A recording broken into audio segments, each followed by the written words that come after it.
मैंने सिर्फ किसी मुसलमान से सुना नहीं कि वो कोई अपनी बात कर रहा हो, इसलिए मैं स्क्रीन पर लाया हूँ आपके लिए, ताकि आपको विश्वास में और बढ़ोतरी मिल सके।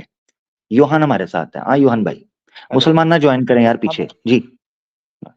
जी भाई, वॉइस क्लियर है एक बार बस।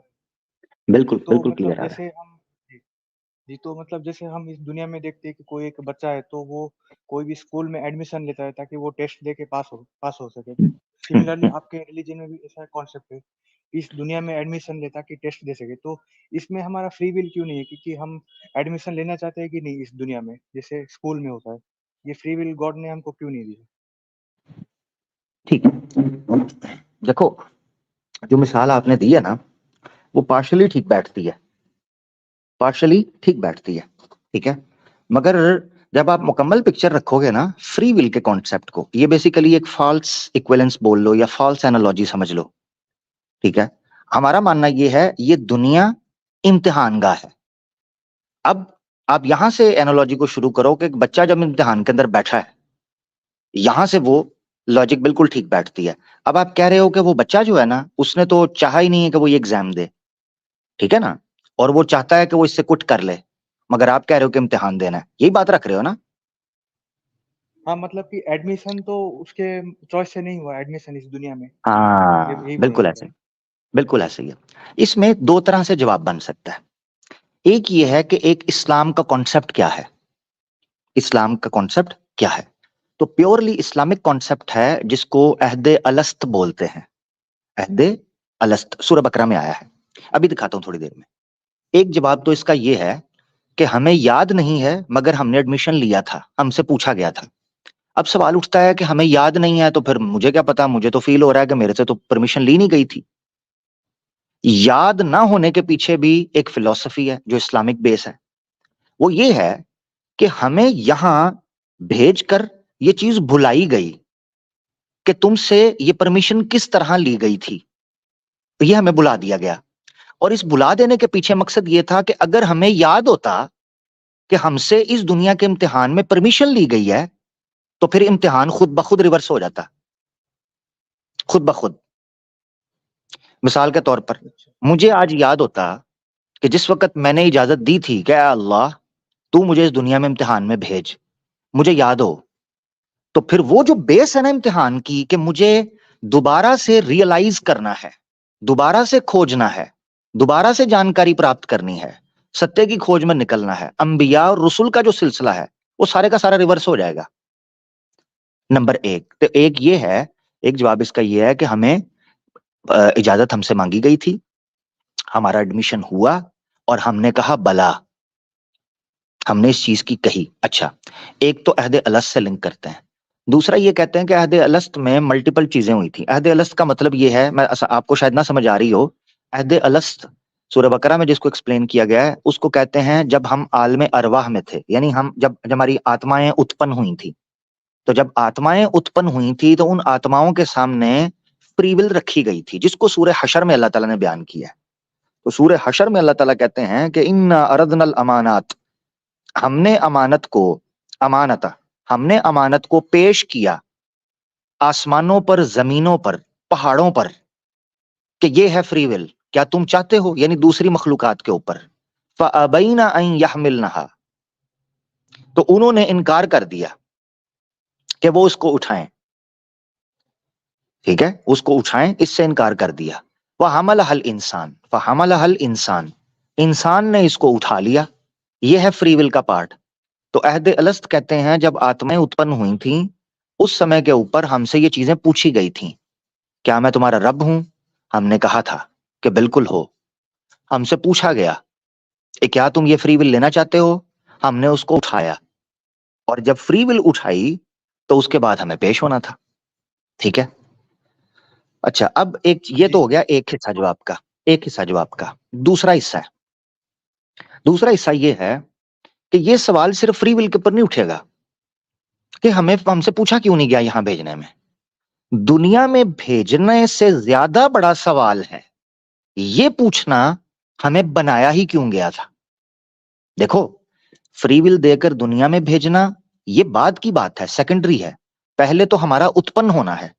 हमसे पूछ कर तो हमें उत्पन्न भी नहीं किया गया, फिर सवाल ये उठता है कि वो क्यों किया गया। इस पर मैं इसको इस तरीके से समझाता हूं कि अगर किसी को ये एतराज है ना कि अल्लाह अपनी विल को इस्तेमाल नहीं कर सकता हमारी जात के बगैर, तो सबसे पहला सवाल आपके माता पिता से बनना चाहिए कि उन्होंने वीरिया फेंकते हुए, ठीक है, संभोग करते हुए आपसे पूछा था कि योहान आप आने लगे हो, तो आप आना चाहते हो ताकि मैं फिर ये करूं और आप आए 9 महीने बाद? नहीं पूछा था। पता है क्यों? नहीं। क्योंकि उनके पास पावर थी, उनके पास पोटेंशियल था कि वो ये करें और आप आओ। ठीक है। अब जब आपने ये समझ लिया कि माता पिता के पास आपको उत्पन्न करने का पोटेंशियल और पावर मौजूद होती है, और आपको उत्पन्न करने के लिए उनको आपसे पूछने की कोई आवश्यकता या जरूरत नहीं होती, इसी तरह इस कायनात का और ब्रह्मांड का खालिक आपको उत्पन्न करने के लिए उसको किसी किस्म की आपकी इच्छा आपसे पूछने की जरूरत नहीं है। मैं आपको बनाने लगा हूं, आप रेडी हो? आपको कोई इतराज तो नहीं, कोई आपत्ति तो नहीं? वो खालिक है, आपसे पूछने की कोई जरूरत नहीं उसे, उसने उत्पन्न किया। ये उससे भी बड़ा सवाल था जिसको इंसान को समझना चाहिए। ठीक है मेरा भाई, जब ये मसला हल हो जाए, जी। फ्री विल बहुत छोटी चीज रह जाती है। जी। जी।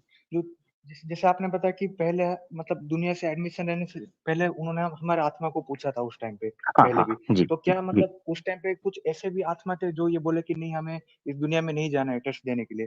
या कुछ ऐसे भी नहीं, थे मतलब आत्मा? हो सकता है हूँ, मतलब मेरे इसमें इसमें कुरान के बारे में कोई ऐसी बात नहीं की गई कि कुछ ऐसी थी कुछ वैसी थी। हो सकता है हूँ, उस बारे में इंफॉर्मेशन कंप्लीट नहीं आई हुई। ये बड़ा प्यारा सवाल पूछा योहान आपने, बहुत प्यारा पॉइंट है हाँ, कि अगर उस क्योंकि वक्त क्या सबने कहा था या किसी ने इनकार किया भी था। Very good point. वल्लाहु आलम, जी, मतलब मुझे नहीं पता। कि मैं हम्म। जी, मैं ये क्यों पूछ रहा हूँ मेरा इंटेंशन है क्योंकि अगर कोई भी ऐसा नहीं था कि जो टेस्ट मतलब मना किया, तो इसका मतलब ये है कि वो सेकंड ऑप्शन था ही नहीं उन लोगों के पास। इससे ये हाँ भी एक पॉइंट जबरदस्त, साबित हो जाएगा। जबरदस्त। हाँ नहीं नहीं, मगर ये है कि हमारे पास कंप्लीट नहीं, पॉइंट बिल्कुल वो साबित हो जाएगा। ये बड़ा प्यारा पॉइंट आपने रखा है, बड़ा प्यारा सवाल है। और मगर मसला हाँ, ये है कि ऐसा कुछ इंफॉर्मेशन हमारे सामने आई नहीं। हाँ चलो ये ले लो, अच्छा। Very good. आपको पता चल जाएगा सेकंड ऑप्शन नहीं था। अभी मैंने एक्सप्लेन किया कि अल्लाह ने ये ऑप्शन दूसरी मखलूकात के सामने रखा था। हाँ, उन्होंने इनकार कर दिया। देखो कुरान दिखाता हूं, अगर वो इनकार कर रहे जी, हैं दैट मीन्स हमने इनकार नहीं किया। और फिर आगे अल्लाह ने एक्सप्लेन किया कि इंसान ने क्यों इनकार नहीं किया। वेरी गुड, बड़ा प्यारा सवाल पूछा तुमने, गुड। तो ये अब दिखाते हैं हम, हैं। तो इसको हम ले लेते हैं यहां से, यहां से। ठीक है, एक मिनट, किधर गया? हाँ, ये आयत मैं निकाल लूं इससे। ठीक है, तो यहाँ चले जाएंगे हम। अ, ये ये आयत मैं शेयर कर रहा हूँ। ये देखोगे आप, ये बड़ा प्यारा यूहाना आपने पॉइंट उठाया तो उससे मुझे याद आ गया। सॉरी, जी, सूर्य हशर कह रहा था, ये सूर्य अहजाब है। हाँ, सूर्य हशर नहीं है, सूर्य अहजाब। Yes, thank you. तो यूहान ने जो सवाल उठाया ना, बड़ा बेहतरीन सवाल है।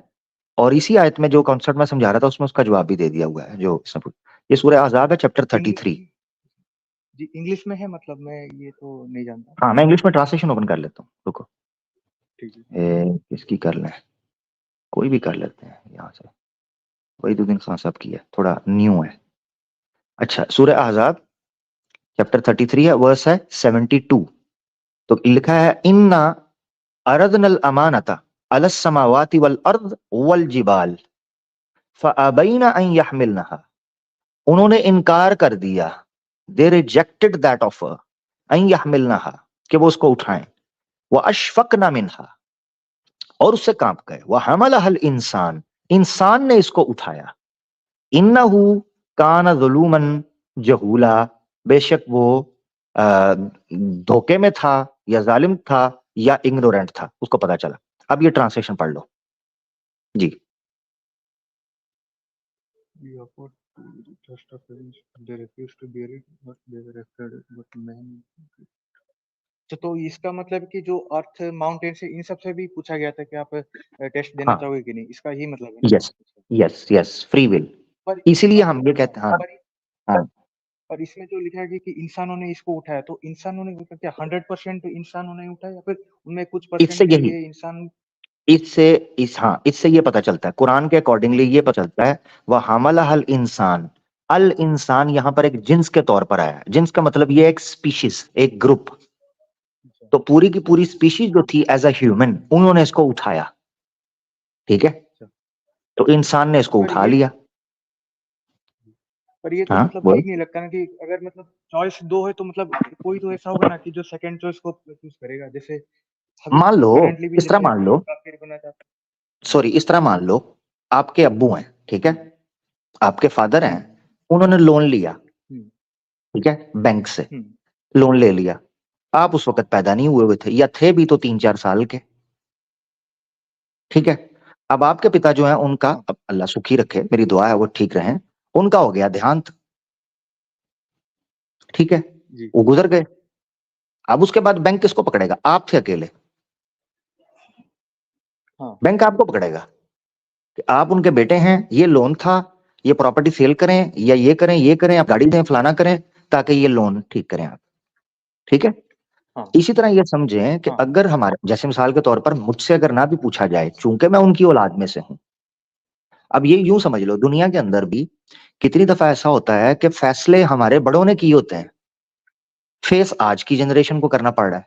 मान लो जैसे राम मंदिर का इशू है, ठीक है ना, अभी रिसेंटली, हुँ, अब कहाँ जाके 500-600 साल पहले किसी ने कोई निर्णय लिया, क्या तमाशा किया, फेस आज के मुसलमानों को करना पड़ रहा है, जिनका हो सकता है मुगलों के साथ ताल्लुक भी ना हो, उन सबको फेस करना पड़ रहा है। हुँ, तो ये याद रखना आपने, और ये करना पड़ता है, यही प्रोसेस है, इसके अलावा दुनिया बढ़ती नहीं है आगे, इसके अलावा हम लोग और आगे चल नहीं पाते, तो प्रैक्टिकली पॉसिबल ही ये सिचुएशन है। अच्छा, अब वो फेस तो चीजों को, कॉन्सिक्वेंसेस को फेस करना पड़ता है बाद के मुसलमानों को, इसमें कोई शक नहीं है। मगर ये चीज है हुँ, कि अल्लाह के हाथ चूंकि वो अनजस्ट नहीं है, इनजस्टिस नहीं होता, लिहाजा यहाँ जिन्स ही मुराद ली जाएगी, यानी ये लिया जाएगा, क्योंकि वो अहद अलस्त के अंदर भी आपको जिक्र मिलता है कि इंसान को जब ये फ्री विल दी गई थी, तो ऑब्वियसली सब इंसानों से ली गई, ठीक है, क्योंकि यहाँ पर स्पीशीज मुराद है, हुँ, नंबर 1। नंबर 2, जैसे मैंने आपको पेरेंट्स की मिसाल दी। अच्छा चलो देखो नेचर हाँ, कैसे काम करती है, अगर आपने नेचर को समझना है, हुँ, जेनेटिकली स्पीकिंग, आपके फादर के जो फीचर्स हैं या उनके जो इवन हैबिट्स हैं, वो आप में ट्रेट्स के, डीएनए ट्रेट्स के तौर पर आप में ट्रांसफर होती हैं, ठीक है, आपकी मदर हाँ, का भी, आपके फादर का भी, और कई दफा आपके पीछे जी, ग्रैंडफादर, ग्रैंड पेरेंट्स जो हैं उनका भी ट्रांसफर होता है। पता चलता है, तस्वीर देखते हैं तो पता चलता है, आपका नाक या आपकी आंखें या चेहरा आपके दादा से या चाचा से या मामू से मिल रहा होता है, ठीक है। तो इस तरह आपको समझना जी, चाहिए कि नेचर ऐसे काम करती है। तो ह्यूमनली भी आपको ये मिसाल मिल गई, और सोसाइटी की भी मिसाल मिल गई, और लॉजिक की भी मिसाल मैंने दे दी हुई है जी। ये बात है, जी, इस पर कोई और बात जरूर करें अगर आपको लगता है तो। हाँ। जी, तो इससे एक सेकंड क्वेश्चन भी उठता है कि मान लो कि अगर कोई सक्सेसफुली जन्नत भी चला गया, तो क्या वो ऐसा विश माँग सकता है कि मुझे एक्जिस्टेंस से ही मिटा दो? ऐसा कोई विश माँग सकता है कि नहीं? ऐसा कोई मांग सकता है कि मुझे हटा दो? मिसाल के तौर पर मैं आपको एक चीज बताता हूँ, ये विश आपको दुनिया हुँ, में क्यों आती है? इसलिए कि यहाँ चीजें परफेक्ट नहीं है, आपको दुख मिलता है। जन्नत है परफेक्ट, हुँ, वहां पर आपको सुख होगा, वहां कोई बेवकूफी होगा जो कहेगा मुझे मिटा दो। ये सोच दुनिया में आती है, क्योंकि दुनिया में दुख नजर आता है, पेन है, सफरिंग है, ठीक है, टॉक्सिक लोग हैं, लाइफ बहुत ज्यादा बम्पी है, आपकी इच्छा के बगैर दुनिया चल रही है, इसलिए आपको फील होता है, आप दुनिया से जाना चाहते हो। पर मैं हदीस है, अल्लाह के रसूल ने पर मैं फरमाया, हदीस है एक, सुन लो पहले, हदीस है, अल्लाह के रसूल ने फरमाया कि एक वक्त आएगा फितन के दौर में, यानी कुर्बे क़यामत में, आखिरी टाइम के अंदर एक दौर आएगा कि लोग ये इच्छा करेंगे कि काश वो मर जाते, कब्र के पास से गुजरेंगे। ये जो तुम सोच रहे हो ना, ये मैं बता रहा हूँ कि ये एंड ऑफ टाइम्स को दर्शाते हुए अल्लाह के रसूल ने कहा था। तो उन्होंने कहा कि एक बंदा कब्र के पास से गुजरेगा, काश, वो कहेगा काश इसकी जगह मैं होता, दुनिया में इतना फसाद और इतना काल मच जाएगा, महामारी मच जाएगी, वो कहेगा मैं ना होता। जन्नत का जो कॉन्सेप्ट है ना, जन्नत का जो पूरा का पूरा प्रोसीजर है, वो टोटली इन सारी नेगेटिविटीज से, इन सारे टेंशन से, इन सारे स्ट्रेस से और इन सारे सफरिंग से हटकर है। जब वो उससे हटकर है ना, तो वहां मुझे नहीं लगता, आज ये आप सोच रहे हो, वहां ये कोई इच्छा नहीं करेगा कि मैं मिट जाऊं, या मुझे नहीं होना, या मैं एग्जिस्ट नहीं करना चाहता, ऐसा कोई नहीं सोचेगा।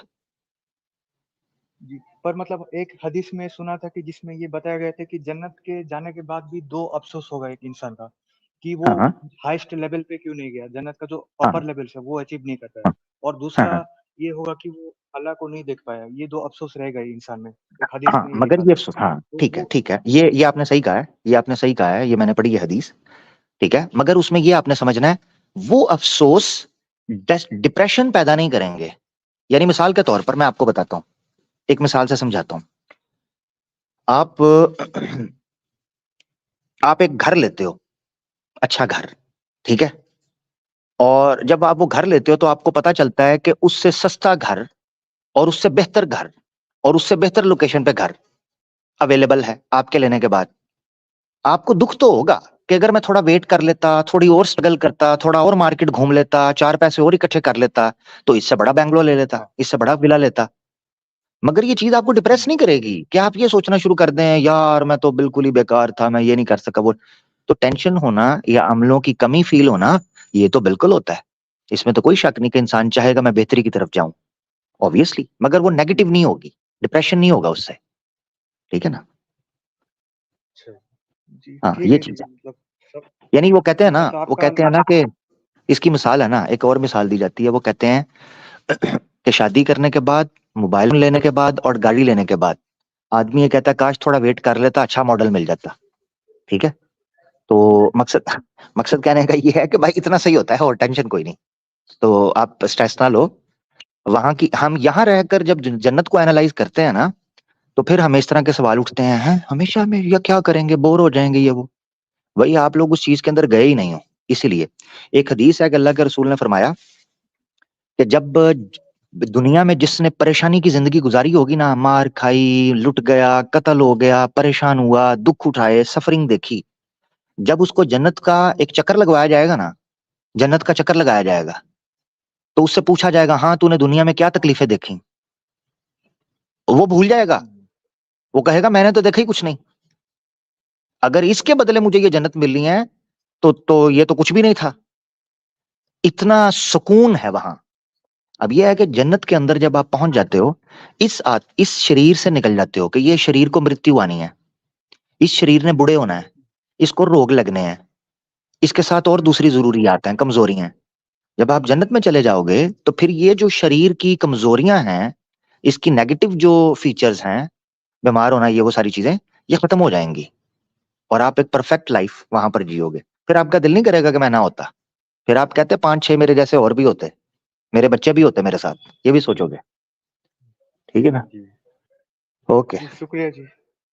थैंक यू मेरे भाई, थैंक यू। योहान भाई थे, बड़ा प्यारा आज उन्होंने सवाल पूछा।